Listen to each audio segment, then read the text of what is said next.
She's one of the most powerful women in the world. The leader of 160 million people and one of the world's most impoverished countries.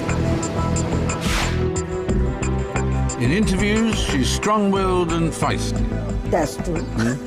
But today we'll see a different side to her. A daughter still mourning her beloved father. I have to fulfill my father's unfinished job. My guest today is Sheikh Hasina, the Prime Minister of Bangladesh. Cheers. Thank you.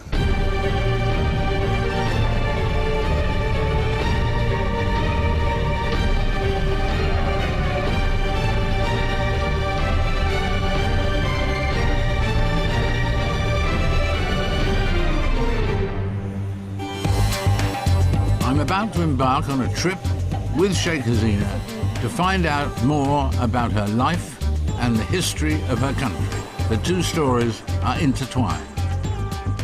Bangladesh, a troubled nation, and a nation that's had a bumpy ride since independence, 41 years ago.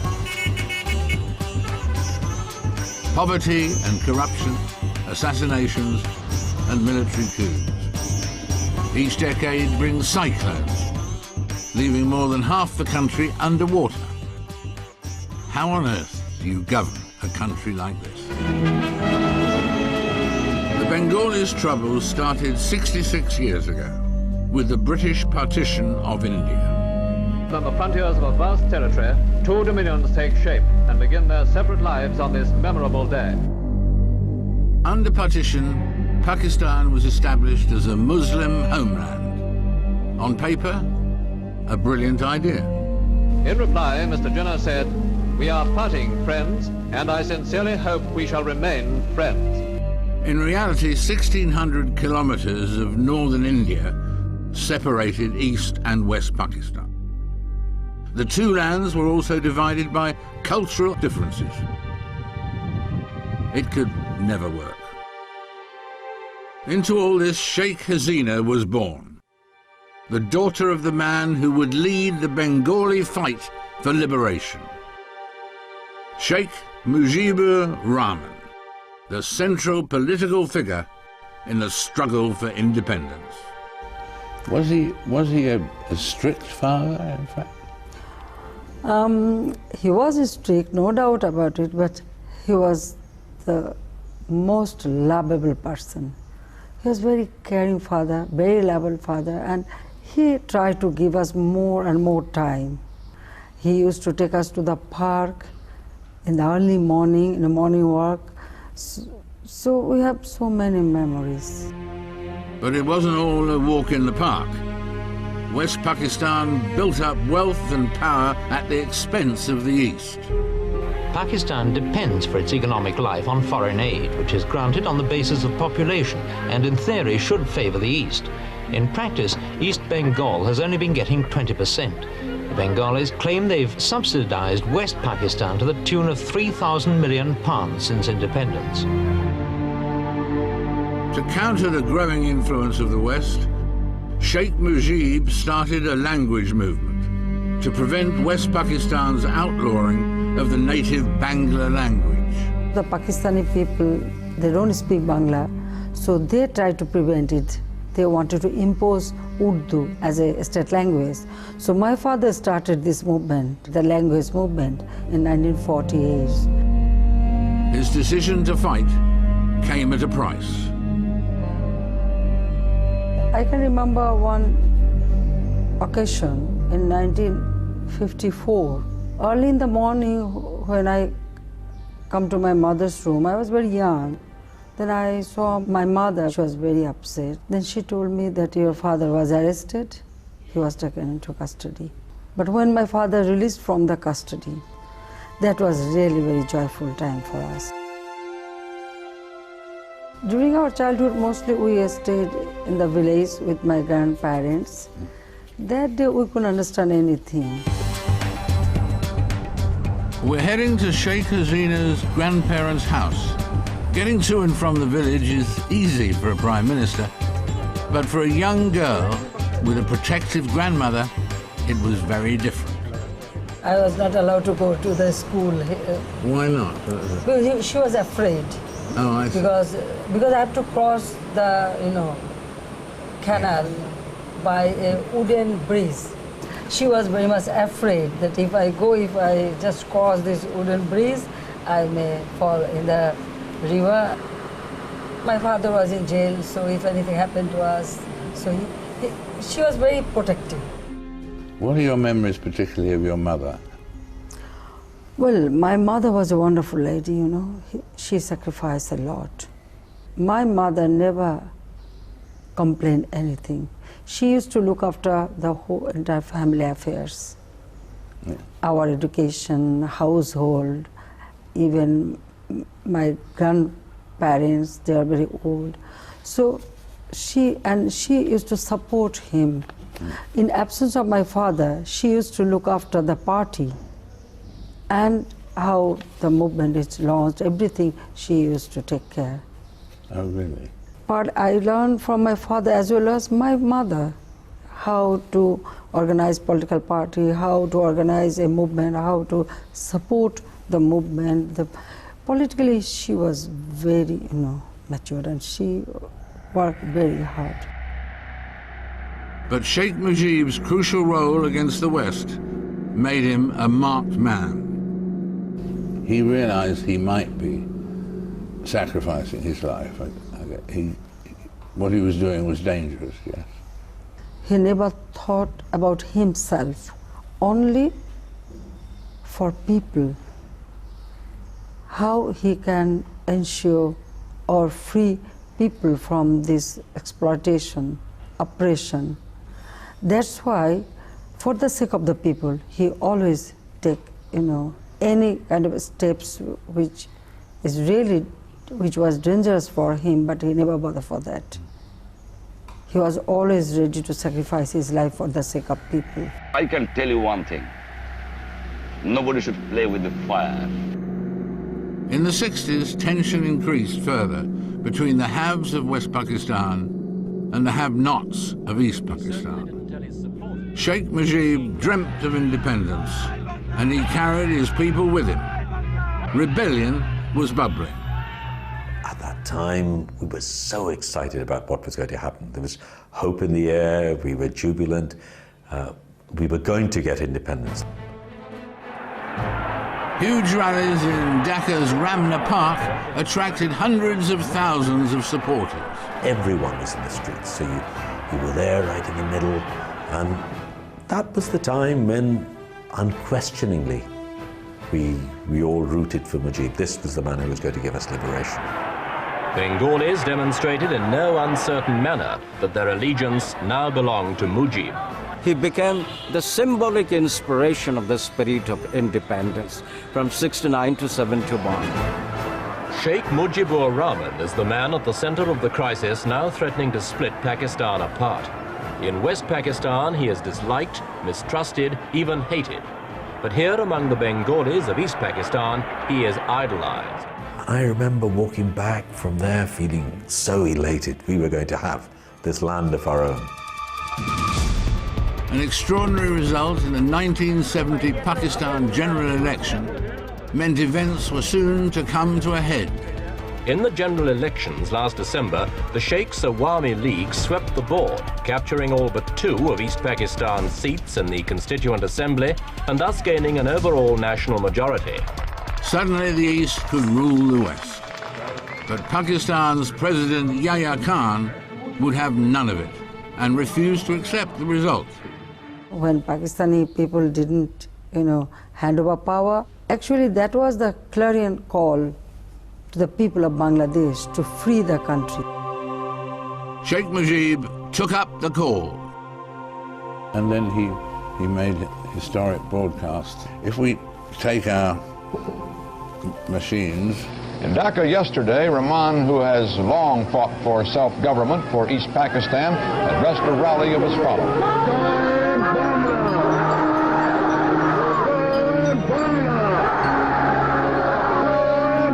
Clandestine radio station calling itself the Voice of Independent Bengal broadcast that Rahman has declared East Pakistan an independent nation. You remember those days? Yes, of course I remember. Yes. On 25th March in 1971, it was spread out all over the country. He was arrested, but the message got through. On behalf of our great national leader, the Supreme Commander of Bangladesh, Sheikh Mujibur Rahman, do hereby proclaim the independence of Bangladesh. The key sentences in that wireless message was like this: from today, Bangladesh is independent. But the euphoria didn't last long. West Pakistan stamped down on the east. The war started immediate after the declaration. The war was to be one of the most brutal of recent times. We were attacked. The Pakistani occupation forces started off the worst ever genocide in the history of the world. 90,000 Pakistan troops poured in, attacking people unprepared for war. There was a newspaper which was pro-Army League, and there were flamethrowers. This place had been set alight, people were running out, we could hear the screams. They were running into a wall of machine gun fire. They went on killing spree of innocent, unarmed Bengalis. And when they retreated, they burnt all the houses of the innocent peoples, innocent Bengali peoples, and killed brutally. They killed people. They burned their houses. They looted it. Miles and miles after miles of human habitation were burnt down, and women were raped, children were killed. Everywhere there was dead body. I have seen in my own eyes. People have spoken of the fact that there was a genocide of 3 million people and so on. Other people, and Pakistanis among them, obviously have said it was fewer, it was 200,000 or 300,000. Each and every family, they suffered. Someone from their family, nearest and dearest one, been killed. And not only that, they killed our teachers, doctors, engineers, all type of people, so that we cannot run country in future. All the intellectuals, they killed. So I don't understand how people want to reduce the number. It's absolutely correct. The number declared, it is absolutely correct.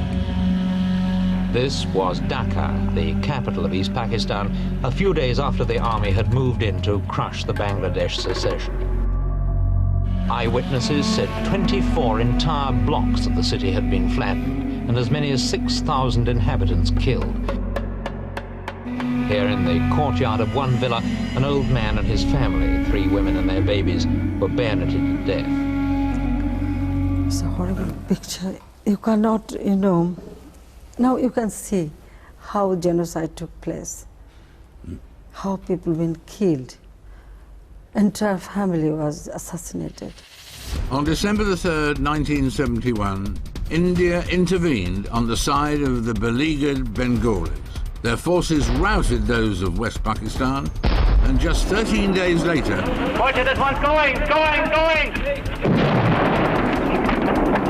West Pakistan surrendered. After 2 weeks' bitter fighting and bloodshed, what was East Pakistan could now become the new nation of Bangladesh. Weeks later, Sheikh Mujib was freed to lead his country. And of course it was to talk to Sheikh Mujib that I came here, his first interview after he'd been released from West Pakistan, and spoke to him, one of the most memorable interviews I can recall.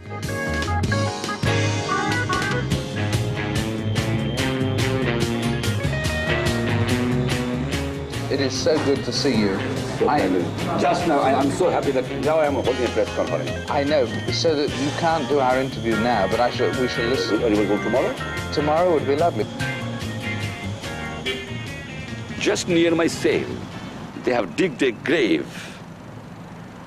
I'm seeing that.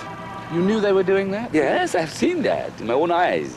And I say, I know, this is my grave perhaps. All right, I'm ready. Do you think first of your country or, for instance, of your wife and children? No, I feel for my country and my people. And then your wife and children? Then my family. I love my people more.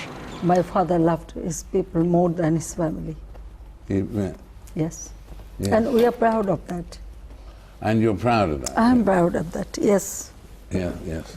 Because my father used to say, unless you love your family, children, how can you love your people? Yeah. A person, if he can love more his people, yeah, he can sacrifice his life for the people. That's something wonderful. But Sheikh Mujib struggled as leader. Bangladesh was in ruins, unable to recover from the effects of the war. As we watched the refugees, suddenly we noticed a curious movement. We moved nearer, and she turned out to be an old woman aged anything between 80 and 100.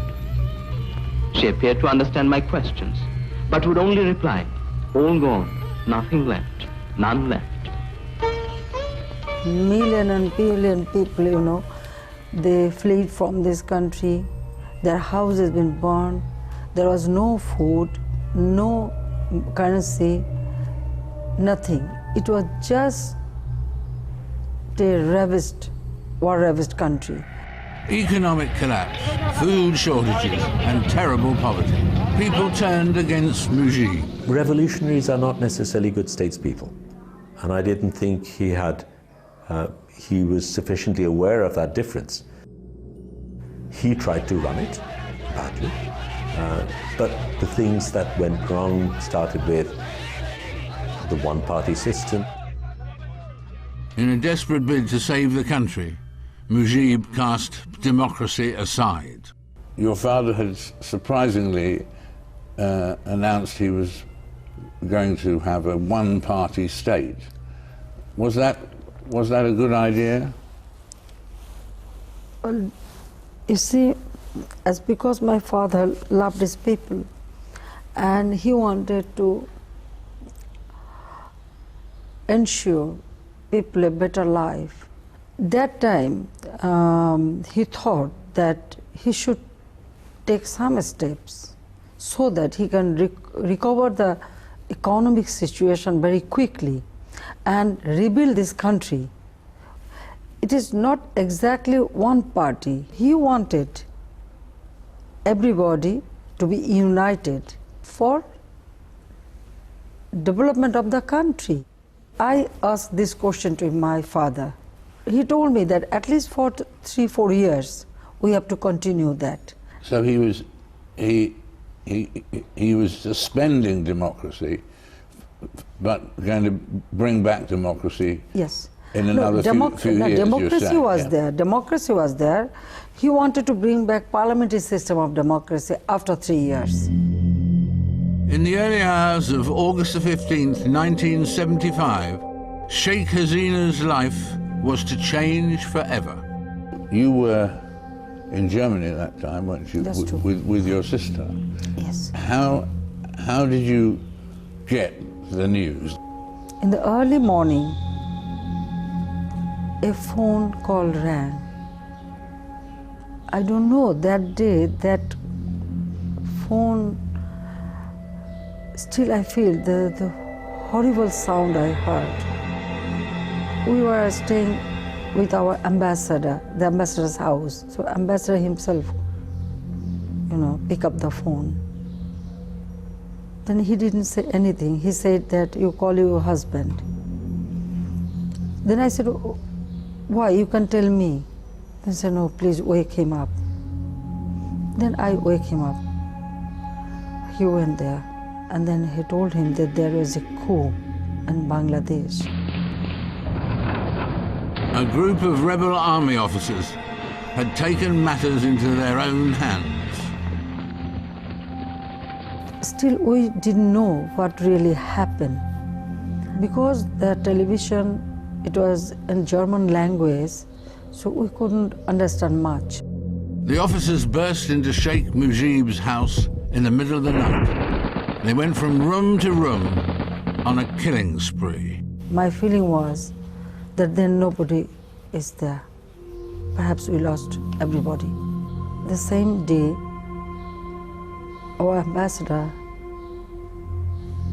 he took me to his room, he has his wife. Then he told me that what happened, everybody was assassinated. They slaughtered everybody in the house. 17 members of the family, including Sheikh Hasina's father, her mother, and her 3 brothers. The intention was to kill off the bloodline. Sheikh Hasina had to explain that to her younger sister, Rahana. I couldn't tell her what really happened. She was so young, she is 10 years younger than me. Then I thought that she should know gradually. I was only 4 years old when our family was murdered, and my grandfather was killed, and my sister was even younger. And my mother didn't want to tell us what happened. It was too tragic, it would have been too traumatic for a 4-year-old and a 2-year-old. But what she would do instead is she would cry all day. Well, you lost so many of your family, but at the same time, you were not permitted to attend their funerals. No, actually they didn't allow us to come back to our country. We tried to come back. We reached Delhi. But after coming there,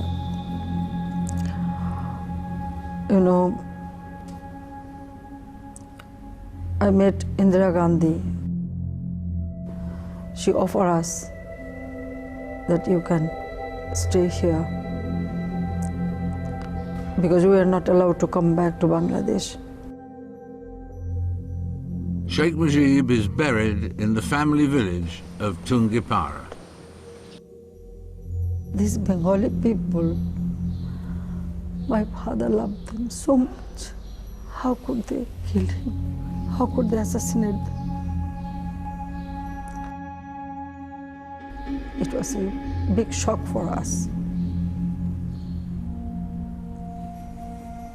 A big shock. It was very difficult to believe. Orphaned, exiled, and devastated. One thing kept Sheikh Hasina going. She was determined to complete her father's mission. She was very close to my grandfather. She was the eldest. And he would tell her about his dreams, about his vision for Bangladesh. And she knows what he intended to accomplish. And he wasn't able to do that. So she has completely taken it upon herself to finish his vision of what we call Sonar Bangla, Golden Bengal. We'll find out how she went about it in part 2.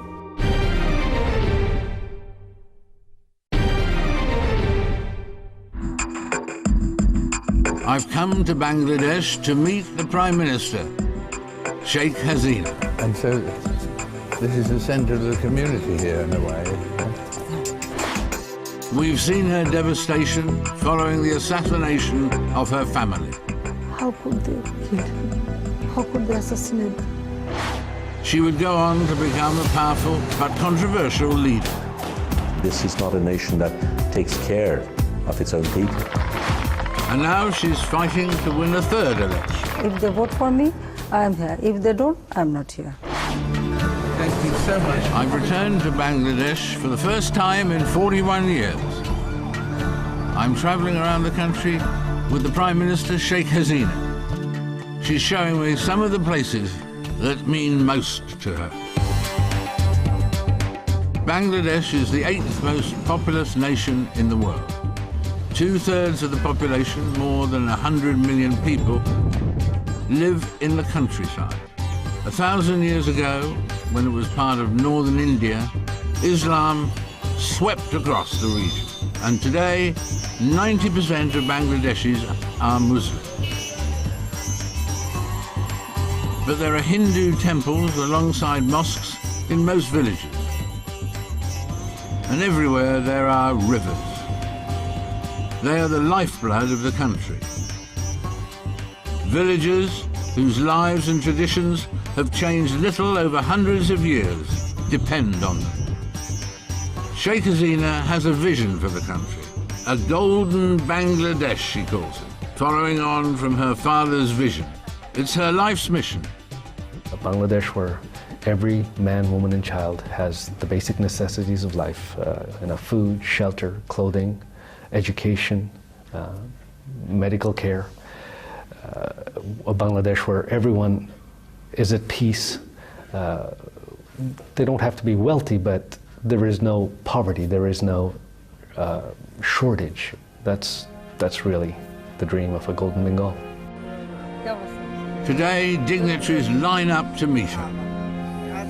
But she wasn't always welcome. Hello, we welcome you on the soil of Tungepara. Thank you very much. The land of father of the nation. Well, that is a great honor to be here. In 1975, her father dead, her family murdered, and Bangladesh in meltdown. Sheikh Hasina was exiled in India. And so begins a tumultuous era of coups, counter-coups and assassinations.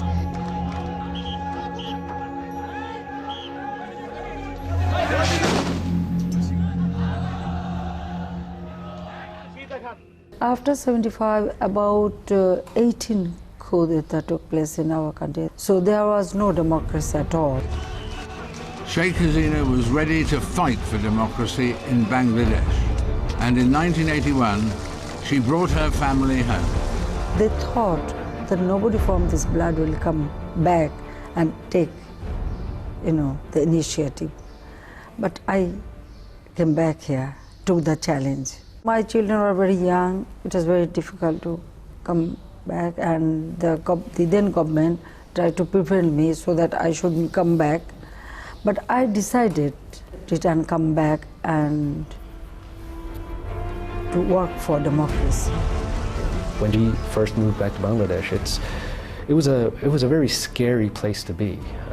I was a teenager, and we had no freedom. There was no democracy, and she fought.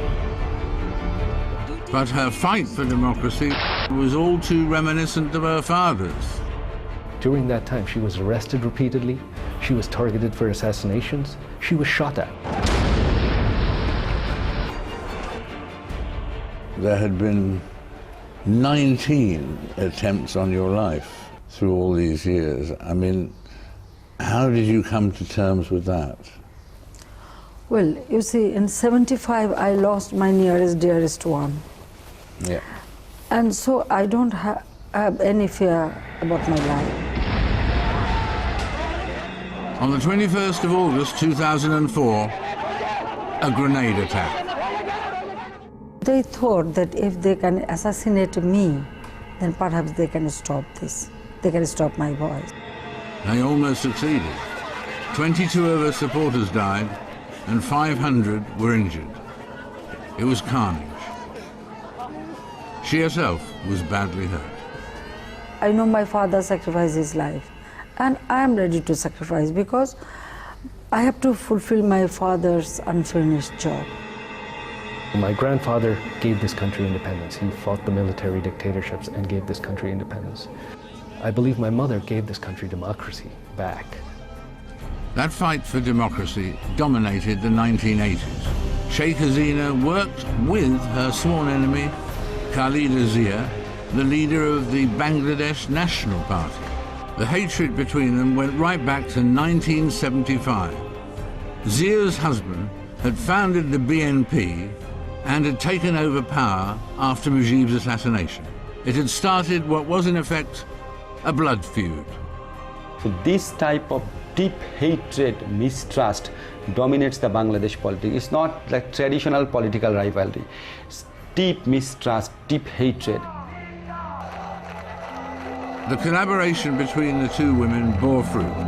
In 1991, democracy prevailed. But it was Khalida Zia who became Prime Minister, leaving Sheikh Hasina furious. Election was manipulated many times. The result was change, and so many anomalies I found in the election process. The feud between the two women reignited, and it has dominated Bangladeshi politics ever since.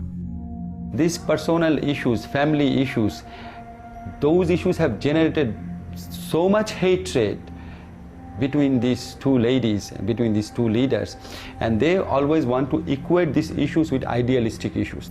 Could you ever work with her seriously again, or is the rift just too wide?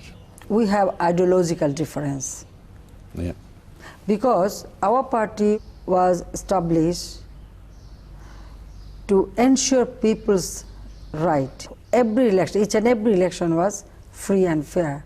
That way we conducted it because we believe in democracy. But in other hand, if you go through the history of BNP, during their time, local election or any by-election, every time there was killing, conspiracy, manipulation, so many incidents took place. So there is a basic difference. This was the first meeting between the two ladies in 15 years, an indication, say optimists, that it may be the start of a new era in Bangladesh politics, though not everyone agrees. I think the biggest difference between the two parties is the difference between the two ladies who head the two different parties. We've always had a dysfunctional parliament in Bangladesh since '71. We've ended up having one single party sitting in the parliament, the opposition never going to the parliament, and two leaders at the top who don't communicate with each other. If the two of you run into each other, say in the room down the corridor or somewhere, you would speak to each other normally? Of course we do. Yeah. Of course we do. You know, when my father was president, Ziaur Rahman was an army officer. He used to visit our house very often with his wife. So in many occasions, social occasions, we met, we exchanged pleasantry. So that is not the point. It is absolutely ideological. It is how you run. Ideologically, yes. Of course it is ideological. They may have ideological differences, but perhaps there's one thing both women would agree on. I think men are very jealous. Yes, men are very jealous. They're jealous because jealousy, jealous of women getting into power. That's true. That's true, because they cannot come to power, that's why they are jealous. What I think, this is my feeling. In 1996, 21 years after her father's assassination, Sheikh Hasina's dream came true. After 21 years, we formed government.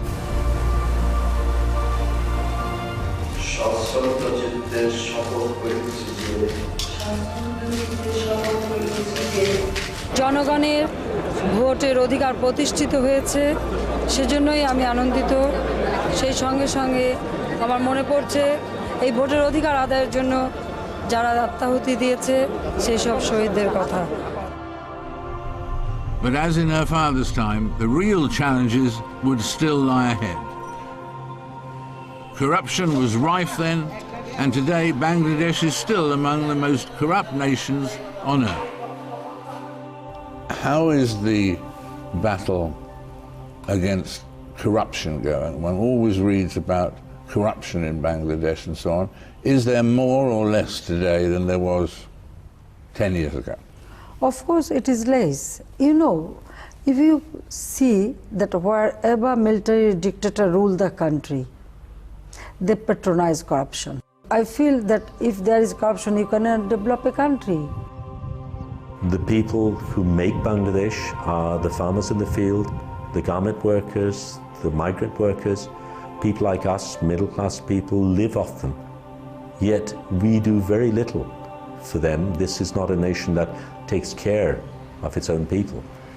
It's a question of who can utilize that term to get benefits for himself or herself. What does a leader have to do to stop corruption? Well, you have to send a message to the nation, to the people and those who are involved in activities. If they can sense, if they can feel that yes, from head of the government we are not getting any indulgence or any facilities, then automatically it reduced. Today we have essentially major right-wing political parties taking turns between themselves to run, or not run, to loot a country one after another. Sheikh Hasina is also accused by some of political manipulation. 3 years ago, she instigated trials against alleged Bangladeshi collaborators in the 1971 War of Independence, trials which have divided the country. What was your motivation in terms of the war crimes trials? In 1971, as you know, that there was a genocide committed by the then occupied army, Pakistani army, and some of our people here, they collaborated them. They themselves killed many of our people. For Sheikh Hasina, it's very personal. Her grandparents' house in Tungapara was attacked in 1971 by Pakistani soldiers assisted by local collaborators. They attacked this house and they burned it. My grandparents were alive. They just took them outside the house. They were sitting in front of them. They burned the house. With the passage of time, have you forgiven them? They killed our people, they raped our women, they tortured, and especially those who were Bengali. They are war criminals, so they should get punished. But opponents claim these are flawed political show trials. You cannot disassociate war crime trial issue from politics. It's not possible. But the question is how fair the trial process is. That is much more important. And you would find people in Bangladesh who would raise many questions about the degree of fairness at the trial process. I don't understand why these people are opposing it.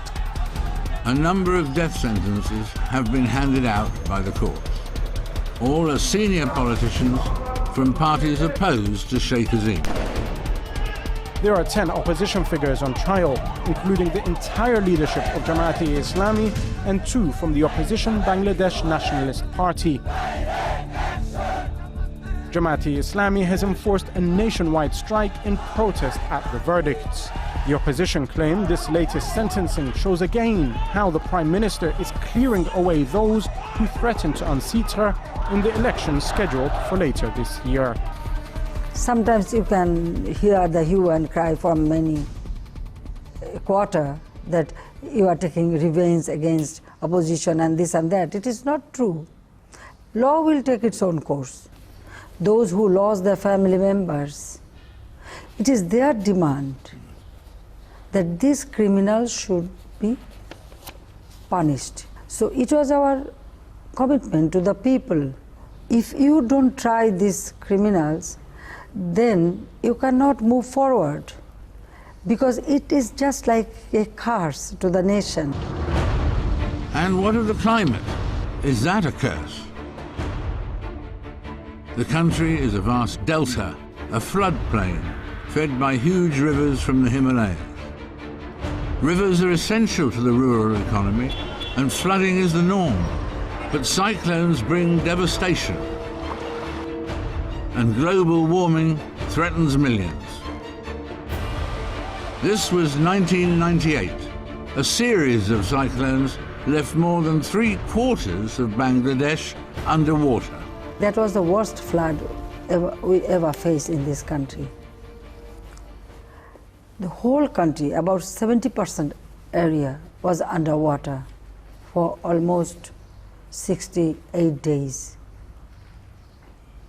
There was a prediction that 20 million people may die, but we took all steps to save our people. We prepare food, we send them food, we send them water. We have worked very hard. But because of the geographical situation of Bangladesh, we always face these natural calamities. What can you do as a human being with Mother Nature? The climate change, actually Bangladesh is not responsible for As the rest of the world dithers and argues about climate change, Bangladesh is on the receiving end. This is a country where 80% of the land is less than 10 meters above sea level. So rising sea levels are a real threat. Many developed countries, they are causing this problem, and we are suffering. So they have also their responsibility how to mitigate this emission, how to, save people. From Bangladesh side, already we have taken some steps. We started, a plantation, the tree, the green belt in the coastal area and also other area. But I think international community, they have their responsibility. They should come forward with more assistance so that we can implement all our, adapted plans, program to save our people from these natural calamities. That is very, very important. Very important. In spite of these calamities, some predict a prosperous future for Bangladesh. It has a huge and very cheap workforce. Its garment industry is now worth $30 billion a year. But many of the factories are dangerous sweatshops, and the consequences can be fatal. This is all that's left of an 8-story building in the outskirts of Dhaka.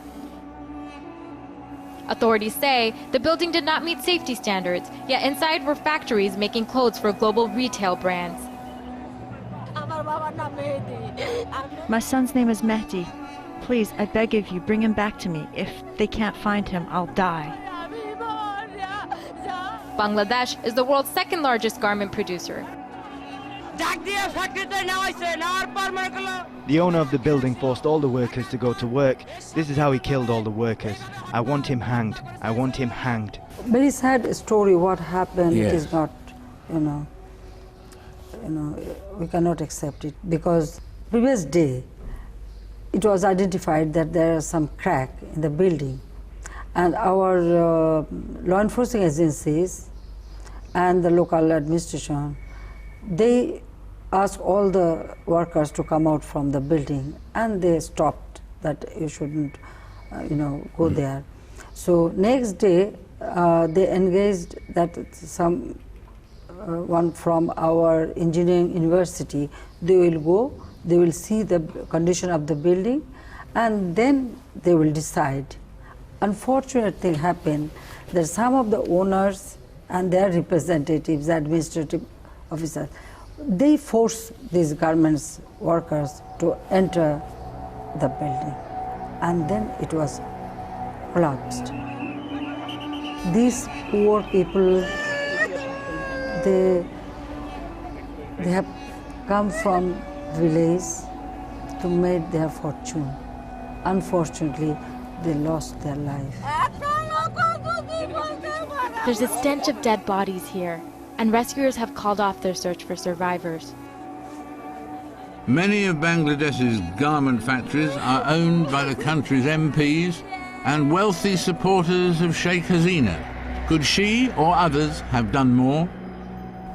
Who do you blame for this? The people who run the factories, or perhaps the customers in Britain or America? Should they have insisted on better conditions for the workers here? I feel that the responsibility lies with everybody. Everybody? Everybody. Because the buyer, if they can increase the price of the garment, then they can establish proper building. I feel it is an wake-up call for everybody. Now the owner of the factory or the buyer or everybody, now they will be cautious in the future. The immediate future for Bangladesh is a general election. In the volatile politics here, only one thing is certain. Tempers will fray, protesters will take to the streets, and quite possibly worse. This was 8 years ago, in the lead up to the election, a black day. Can you imagine that one day It was 2005, 17th August. One day, within half an hour, all over Bangladesh, our 63 districts, 500 bomb blasted. In Dhaka city, about 35 places bomb blasted. Yes. That was our situation. An extremist group demanding an Islamic government used the tactics of terror. In the past 10 years or so, we've seen a lot of violence committed, especially by the fundamentalists. That is the one thing that probably worries her the most. The loss of life, this violence.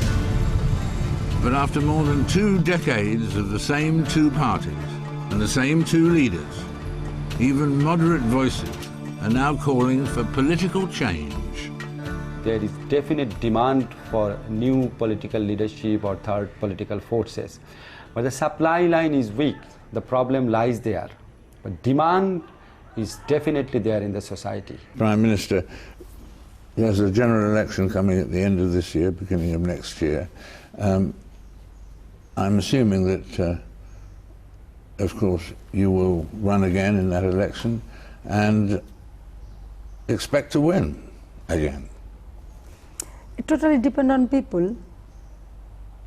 I am serving them, they elected me, so I am here as a Prime Minister.